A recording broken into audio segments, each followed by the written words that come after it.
Bos días a todos, amigos, dende o meu recuncho de Trevinca. Hoxe, neste riguroso orde de intervención na nosa revista número 17, tócame a min a quenda e por iso vou ter a osadía de poñer voz a min mesmo, interpretando o meu traballo que quere parecerse a un poema, Lagoa do Celo.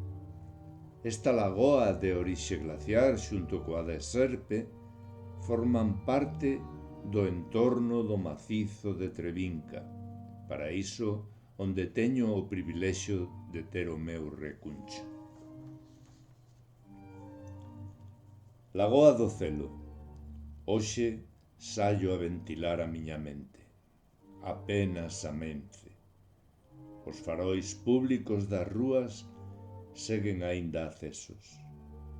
A súa tenue luz cree competir coa inmensa luz do sol. Esa luz que se albisca tras aquel valente arbusto. Enrevesado vello arbusto que coroa o pico do celo.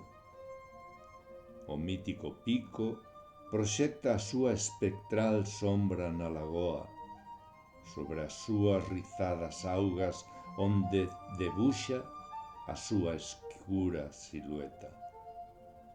Enmarcada entre o reflexo nítido da incipiente luz solar, esas augas, sempre profundas e frías que no inverno cobre o xeo, permitindo camiñar a súa superficie cal Deus no mar de Galilea, con esa curiosa sensación de levidade sobre as augas profundas, sabendo do misterioso e máxico fondo glaciar baixo os pés.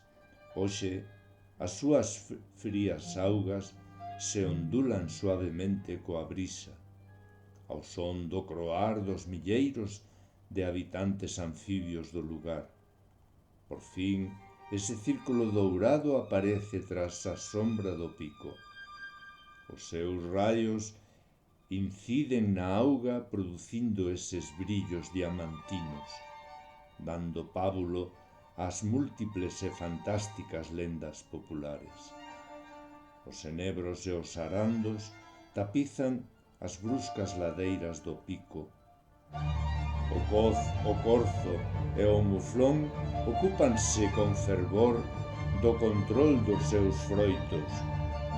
Non en balde son os lexítimos propietarios deste paraíso. O silencio permíteme escoitar os meus pensamentos coreados pola ras.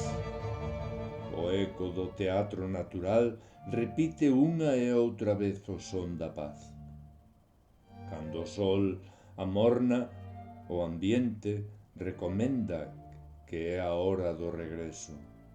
O corzo e o muflón que o saben comenzan a procura das sombras.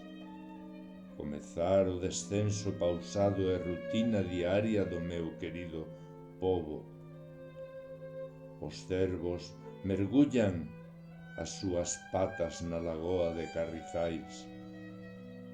A londra da lagoa da Laceira achégase a saludarme.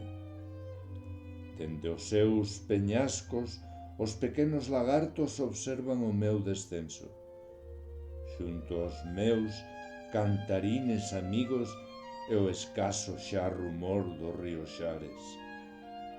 Paso á beira desa maxestuosa igrexa que xa apenas se ve, pois a desidia total da Confederación e agacha coa armareza. Por fin, xa na soidade do meu recuncho, inicio un novo día. Grazas, amigos.